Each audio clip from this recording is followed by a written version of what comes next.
Now Professor M. S. Swaminathan.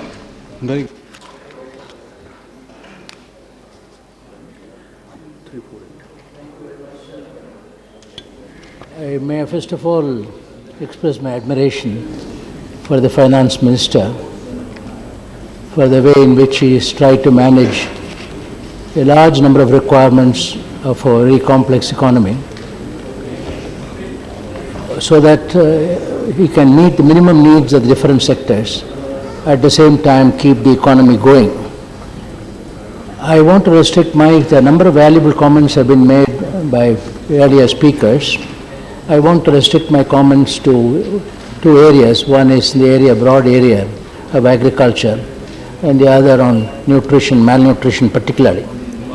I am particularly happy that the Finance Minister has chosen very important 5 objectives. Right in the beginning of his address, he gave 5 objectives. 2 of them are exceedingly important.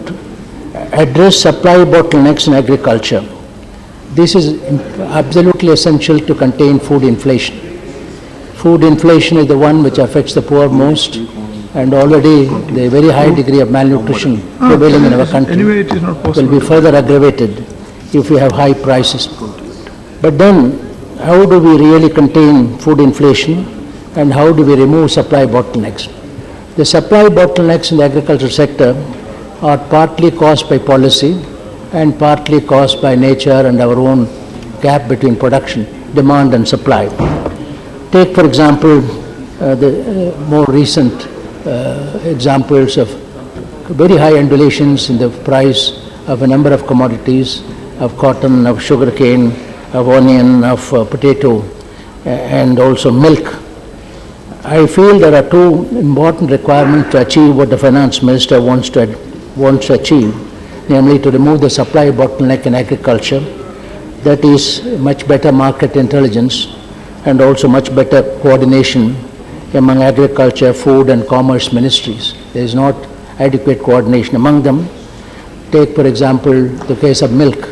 80% of the cost of milk is from fodder and feed. Most of our concentrates are exported, like soybean cake and so on. How do we bring down the cost of milk if the fodder and feed cost is very high? As was mentioned earlier about fertilizer, if the input costs are high, then where will the farmers or the farm women get the?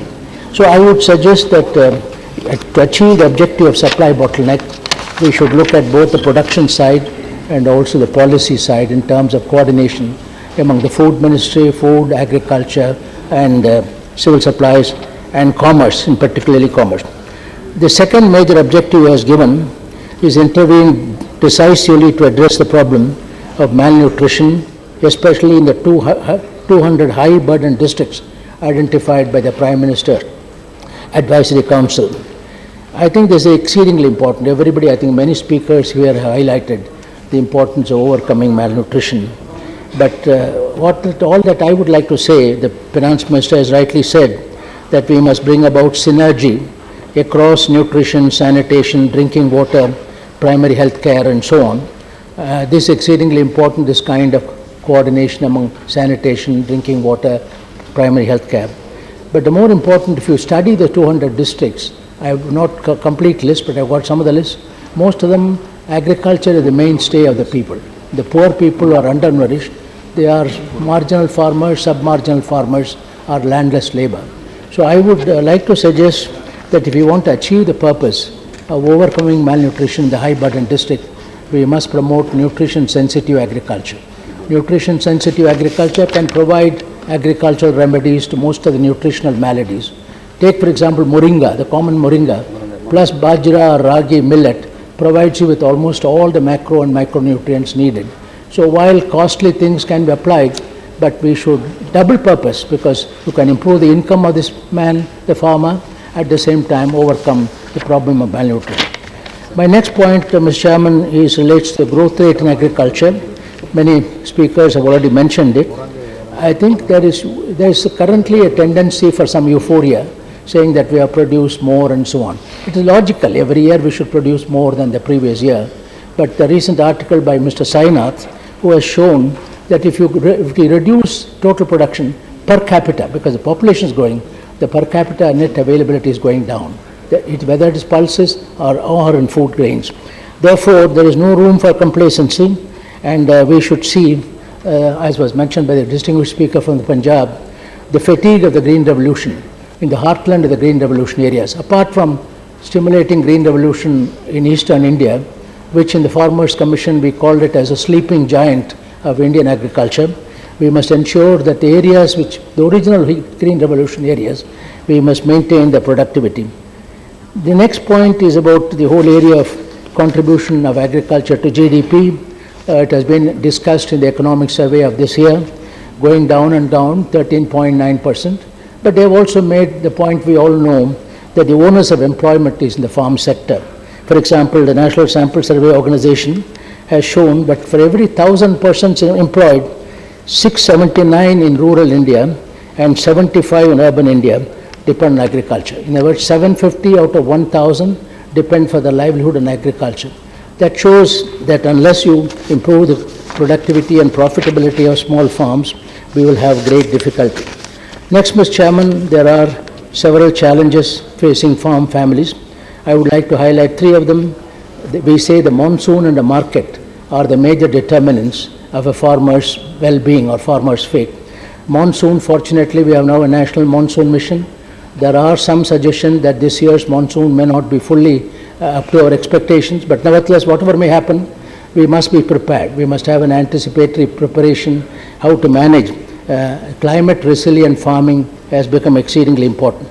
The market behavior can be controlled, as has already been done in the case of wheat, rice and other crops, only by procurement, public procurement at a remunerative price. Here I would again repeat what we in the Farmers Commission suggested. The input costs are going up, there is no proper insurance, the risks are getting higher. Minimum price, support price must be C2, that is all the expenses plus 50% more. Otherwise the farmer will never come out of poverty trap. There is also the question of input supply. Apart from the monsoon and the market, the input costs are important. The so-called mobile-based fertilizer management system, I agree with all this modernization of the delivery system of giving the money directly to the farmers. At the moment, the finance minister said direct transfer of subsidy to the retailer and then to the farmer. I would urge caution and probably try it in a few districts as a first experimental measure before extending it too much, because if the retailer doesn't pass on, there will be a lot of problem. And so it's worthwhile as an objective, but in the implementation we should go learn some experience and go with caution. The financial and state legislation areas, there is a suggestion that National Bank for Agriculture and Rural Development, the bill is coming up. I would like to again suggest here, without taking your time, that the National Commission on Farmers has gone into NABARD in great detail. In fact, wherever we met farmers, they said we want a National Bank for Agriculture, because very many burden, lot of other activities have been put on NABARD. For example, women do not Kisan credit card and so on, women farmers don't get. But even if you don't have a National Bank for Agriculture, I think it is important to look at the recommendations of the National Commission on Farmers on the reorganization of NABARD. Sir, the most important problem I think many members have highlighted is the very inadequate post-harvest management, post-harvest. I think the Food Minister yesterday, answering some of the questions, has stated that this year we'll have to procure about 67 million tons.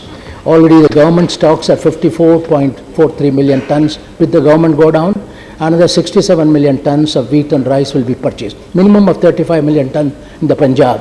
I shudder to think what will happen to them, because unless this is an area of very high priority. I am glad that some steps have been taken. Finance Minister announced 2 million tons of additional storage now. We can't overcome all the backlog in 1 or 2 years, but nevertheless, the highest priority must go to the safe handling of grains. Safety both in terms of quality of variety, food safety, at the same time qualitatively and quantitatively they must be maintained. I would, food grain management and movement strategy. I think what is important now, I am sure the Minister was sitting here, he must have already done it, but I hope he has got a good plan to move as much as possible, because you can't keep it all there in the Punjab, Haryana, what we call the granary, the western, the heartland of the Green Revolution. They must be moved. In other words, the Railway Ministry, they must have already a clear blueprint on the management and movement of the food grains which are. Otherwise, the media will be full of losses and so on. My last 1 or 2 points is, one is the Mahatma Gandhi National Rural Employment Guarantee Program. Much has been said here, how to get best out of that enormous investment. But all that I would like to suggest is there are very large, it's one of the largest social protection scheme in the world, no doubt at all, one of the largest. The National Food Security Bill will be the largest social protection measure against hunger, but these are equally important. But if you want to get the best out of it, you must link them with the National Skill Development Corporation. For example, I have been suggesting a beyond 100 days program. 100 days of employment you are giving, but the other days, many of them are illiterate. There are excellent methods of making people literate now, using what is called joyful learning techniques and so on. Asim Premji Foundation, TCS and so on. We should, with the Skill Development Corporation, we must take steps. And in the case of women labor, it is very important to expand the concept of work, purely from digging and so on, to run creches and Banganwadis and so on. Lastly, the National Mission on Agricultural Extension and Technology, which the Finance Minister announced. Mr. Chairman, you just heard about the farmer suicide. I don't want to. It is, I have studied in great detail in Vidarbha, and the major problem is they have no, these farmers who are committing suicide, they have taken loan from moneylender.